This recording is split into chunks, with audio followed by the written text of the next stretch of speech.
Alright. I don't even know what to think.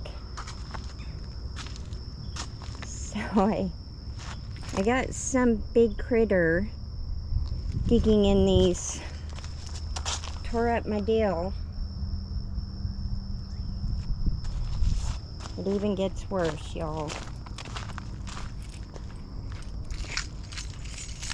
Let me set my keys down. So Connie was here. I had to see if I was a candidate for jury duty yesterday, so I had to be gone in the morning. And it looks like a lot of stuff got too hot. I'm dealing with blight on the tomatoes. I really don't think I'm going to grow tomatoes in the garden anymore. I think I'm just going to have to grow them in a greenhouse. I had the purple whole peas in there. Those are the only two I have left. There's one left over here. Something tore into these tubs. My husband said, you can't put food scraps down in the bottom. And I went, I haven't been. Actually, there's no food scraps, but something got into there and tore up. Something got into here and just tore it up. That is a lot of food in there. A lot of food, guys. The sad thing is about doing the plastic is you can't put the T-post down in the ground because the stuff will grow up around the base of the T-post. Ask me how I know. And then look at this. Anyway, I cannot put fencing around it to protect it with the tarps and the plastic. They even jumped up into those tubs and were just destroying stuff.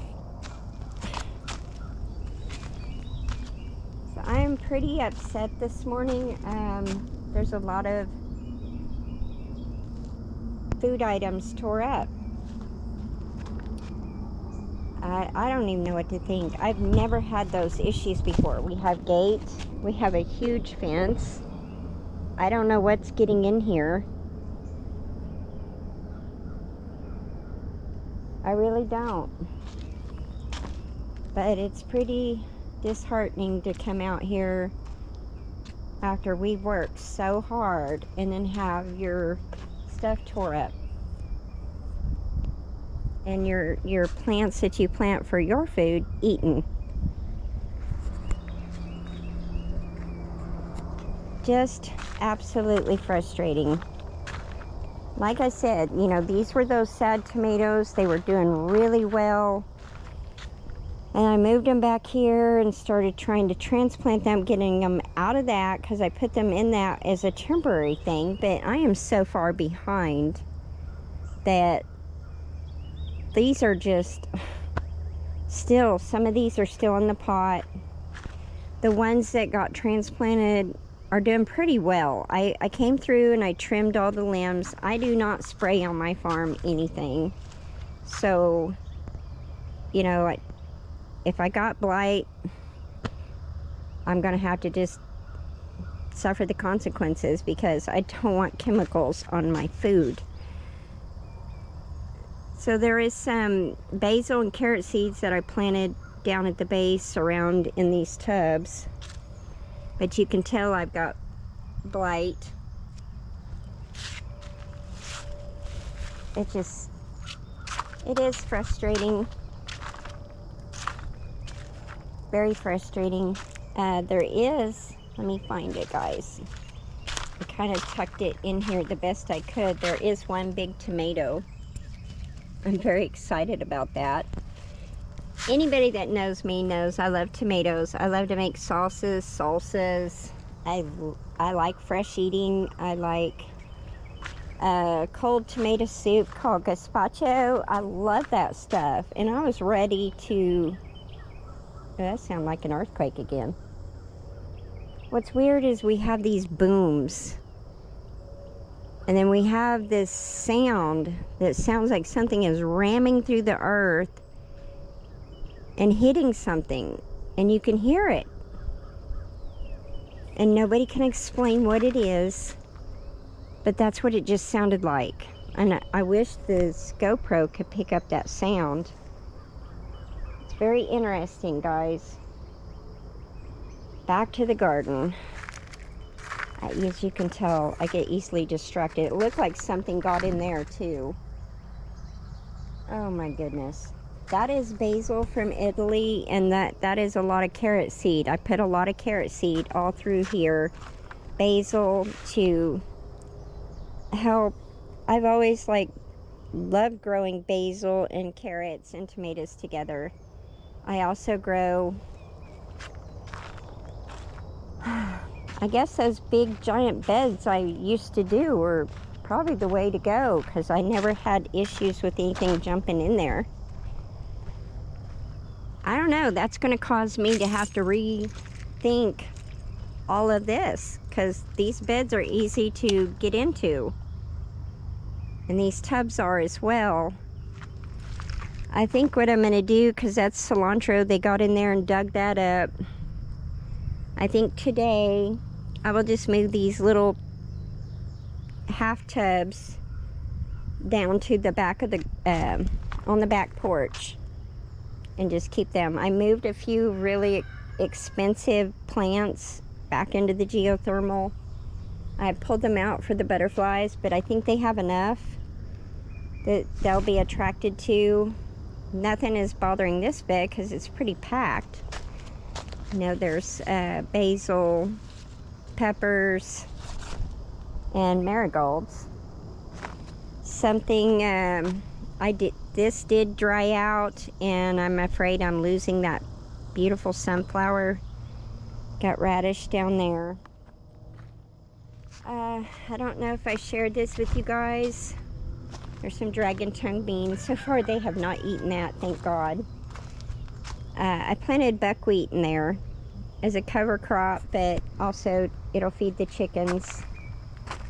I did water this yesterday. They did get in here, and they did a lot of damage in here as well.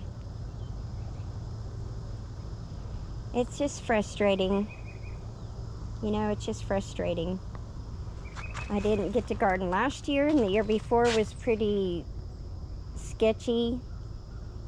So all this time I've been just trying to rethink and redo the farm so I can have a nice garden, and it seems like just more issues. Anyway, guys, this, you know, tearing up the food's pretty frustrating. Pretty doggone frustrating. Look at that. There's... I'm watching for snakes here.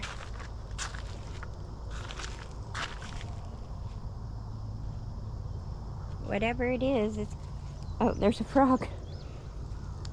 You hear little noises and you look around quick because you don't know if it's a snake slithering. These are... Oop, those are dropping leaves, so they're not doing too good. Oh, little frog. Well, y'all, I don't even know what to think. Tell me what you think.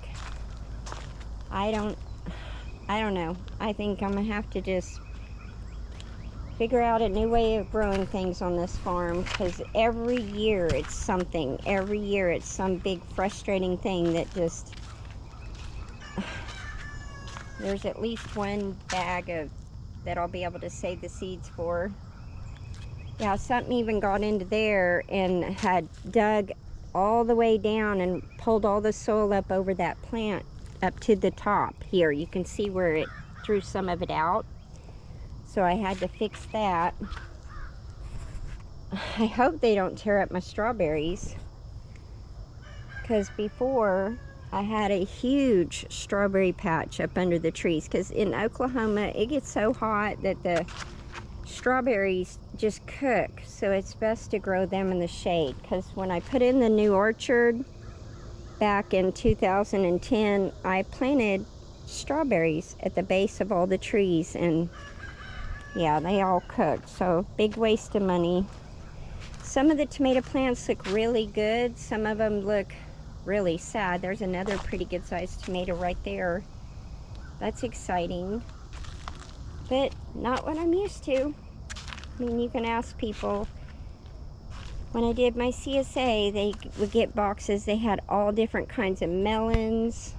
They had all different kinds of beans, carrots, all kinds of greens, the tomatoes. They just said it was really exciting each week to open the box and get something different. And now I can't hardly even grow food.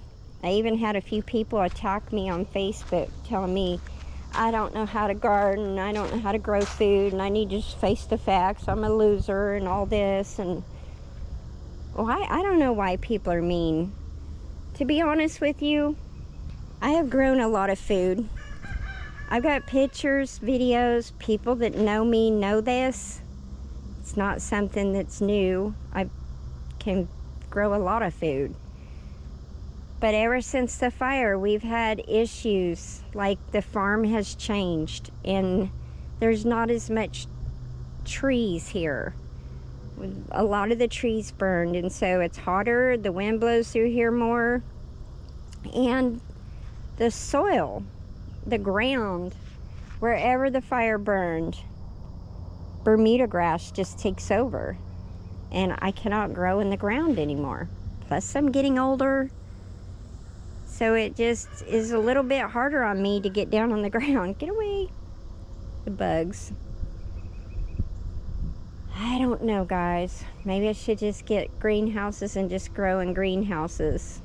Still haven't got time to level that ground to where I could put up that high tunnel that I was gifted.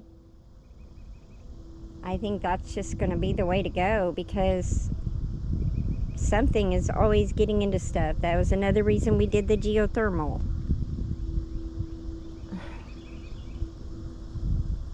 All right, y'all. Not having a good morning. I need probably 3 or 4 cups of coffee. Y'all take care.